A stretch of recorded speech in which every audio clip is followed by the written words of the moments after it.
Hi, Treehouse friends. It's Miss Jenny, and I'm going to read to you a book today called The Legend of Michigan. Because this week we're talking all about Michigan. And you can see the shape. You've read a book called M is for Michigan, Mitten. We are in the Mitten State. So let me read to you one of my favorite books called The Legend of Michigan. It's a long one, so you need to have your listening ears on. This is written by Trinka Hakes Noble. The Legend of Michigan. Long ago, the ancient peoples of the forest gathered around their warm, bright fires and told the tale of long past, when the land of Michigan was covered in thick, heavy ice. It was time before rivers flowed, before trees grew tall, before the howl of the timber wolf and the flying arrows of wild geese pierced the big blue skies. It was a time even before the ancient peoples came to Michigan themselves. They called it Long Night of the North Wind. Here's the timber wolf. Nothing stood in the way of the fierce north wind as he howled down from his icy lodge from north of up north. His cruel gales locked the land of the north in bitter cold, keeping it all to himself. The west wind, smelling sweetly of prairie grasses, sent Chinook to thaw the ice, but the north wind turned a cold shoulder and sent it back. The south wind, whose steamy eyes were always trained on the north, sent a hot huff and a puff now and then, but the north wind stared him down with an icy gaze. I am the strongest of all the winds, boasted the north wind. No one can stop me. So for thousands of years, the north wind stormed over the land of the north, freezing everything in his path until nothing remained but heavy ice miles deep.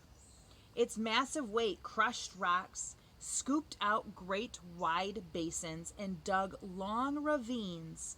It inched over southward. Winter stayed the whole year. Nothing could live in Michigan. Can you imagine having winter all year long? No spring, no summer? But one day the north wind caught the scent of an old man journeying from the land of the east and a young boy traveling from the land of the south. What? Who dares approach my domain? He roared with a gusty rage. But thousands of years is a long time to go without a visitor. So the curious north wind crept to the edge of the ice to listen to the two travelers meet on the old North Way. Here are the two travelers. Travelers are people who take long journeys. The boy addressed the old warrior with respect. Grandfather, he answered, the north wind has frozen everything. The fish are locked in ice. The deer have long vanished from our dying forest. My people are cold and hungry and will perish soon. That means they won't live any longer. Soon I've come to ask the north wind to be my brother and share his land with the north as brothers share. The north wind lifted his snowy brow and scoffed to himself. A brother? Who needs a brother? And you, grandfather, questioned the boy, how strange to see such an old warrior so far from his fire. For a moment the old warrior worried that his disguise had failed him, for he really was the great spirit, the Gitche Manitou, mighty creator of all. He had come to punish the north wind, but was touched by the boy's words. So the cunning Gitche Manitou stooped lower in his fur robe, and pretended to shiver from the cold. Brr. then spoke in a feeble voice.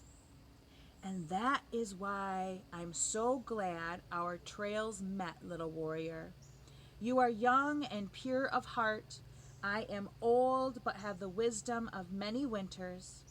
With your good heart and my wisdom, perhaps we can mend the harsh ways of the north wind. So the two journeyed together along the old north road toward the place of all ice. Humph, snored the north wind. They'll never last the night. When darkness fell, the two camped on a snowy ridge. By now, the boy was cold. Grandfather, he shivered, I have no fire. The Gitch Manitou reached inside his fur travel bundle and produced a handful of dry sticks and built a little fire for the boy. Oh, Grandfather, how wise to bring firewood, exclaimed the boy as he clapped his mittened hands. The Gitch Manitou smiled back as wisps of smoke curled into the vast northern light. But the north wind caught the smell of wood smoke and swooped down, for he had not seen fire in thousands of years. What? They dare light a fire in my domain, he hissed. I'm jealous with anger. I'll show them fire.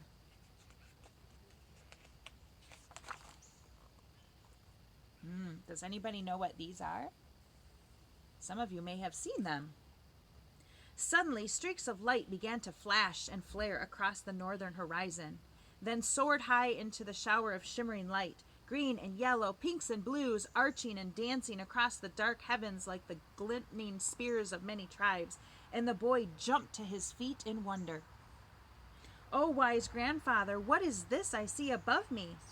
It is the north wind fire lights, answered the Gitch Manitou.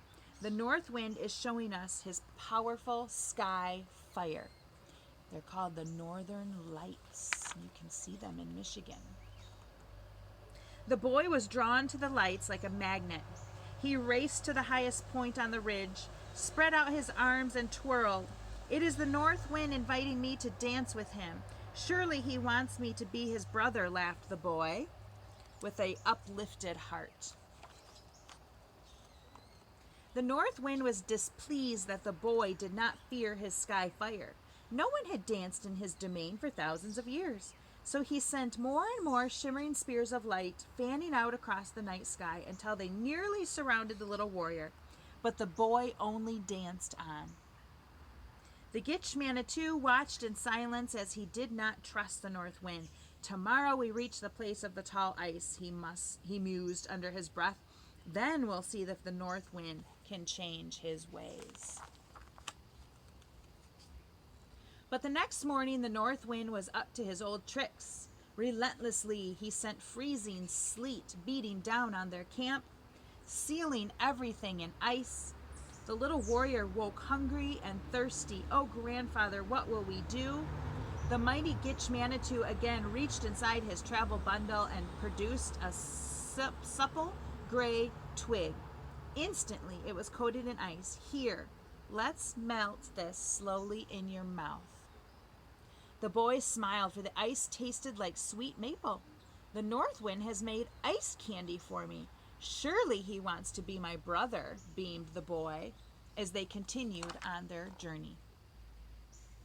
This made the north wind furious, so he doubled back on the trail and faced them with full force gales so frigid that the boy's feet froze like stumps when he tried to walk. Climb onto my back, said the Gitch Manitou. I will carry you the rest of the way.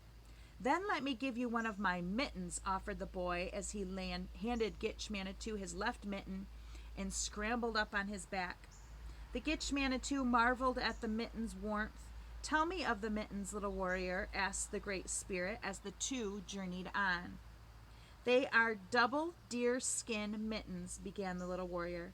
Many grandmothers before my grandmother made these mittens from the last of the deer hunted by many grandfathers before my grandfather.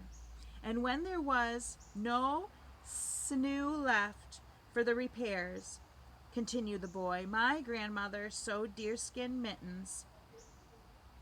My grandmother sewed them together with her silver hair. and they are the last of the deerskin mittens of my people. The Great Spirit saw the many repairs that made the mittens last down through the ages, and the grandmother's silver hair holding them together one last time. Inside he felt the giving nature of the gentle deer, the brave spirit of the hunter grandfathers, and the caring hands of the grandmothers. But most of all, he could feel the heart of the young warrior. I shall favor these people of the little warrior, promised the Great Spirit. When the two reached the place of the tall ice, the north wind was outraged to see them at his front gate. Manitou had to squint, so little warrior shielded the Gitch Manitou's eyes with one of his mittened hands.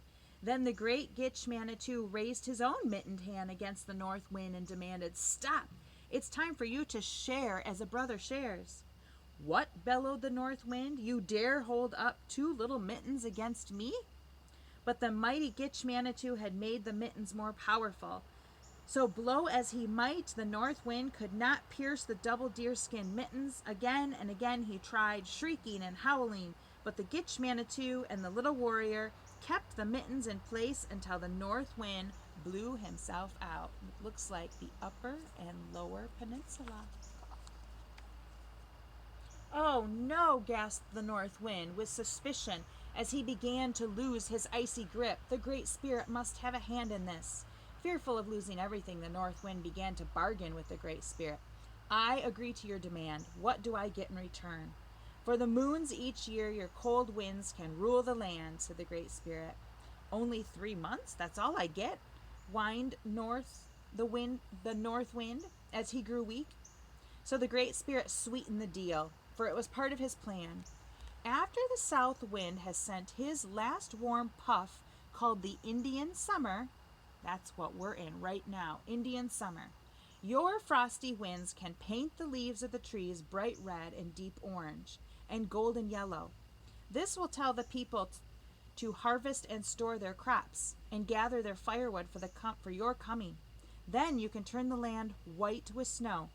But the pines will remain green as a remainder of our agreement." I think they're talking about the seasons and fall. The north wind fluttered with excitement at all the colors and thought a little green would go well with his white, so he fistfully agreed, then sighed, "When must I leave?" "The west wind will send his warm chinook as a message to thaw your ice. Your brother of the east can sing a gentle song of spring." Look at the moose.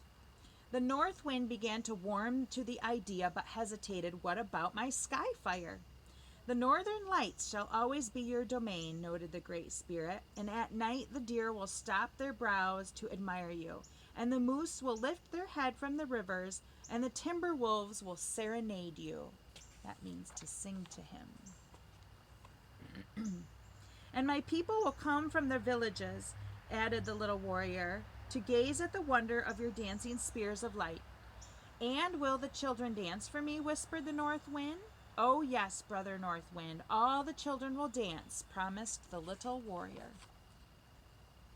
So the north wind agreed to share as a brother shares, and retreated back to his icy lodge. Up north, the tall ice continued to melt until it sent rivers flowing, filled all the lakes big and small, and surrounded the land of Michigan with deep, great lakes of sparkling water, our Great Lakes. Then the west wind, smelling sweetly, sent his seeds to blanket the land of prairie grasses and rice, oats and clover, then strewn it all with wild flowers. That's beautiful spring. Now the east wind, singing softly, sent seeds from his ancient forest, maple, beech, and black walnut, sycamore, sassafras, and sumac too. Those are kinds of trees. Sent his oaks to prairie openings, his great pines and spruce to the north, and sprinkled in some birch and aspen. All the trees of Michigan arrived.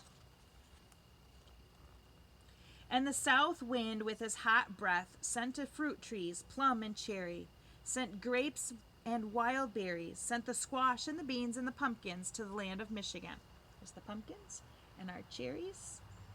And the Great Spirit kept his promise, favoring the land of the Great Lakes, favoring his place where the land lies pretty, favoring the land of Michigan. But if the long night of the north wind should ever return, the Great Spirit left his double deerskin mitten on the land. And the little warrior's mitten remains across the top as well, ever shielding the land of Michigan against the cold north wind. There's the lower peninsula and the upper peninsula. And that, my friends, is a story. It's a tale. It's a legend from Indians about how Michigan started. I hope you enjoyed one of my favorite books, The Legend of Michigan.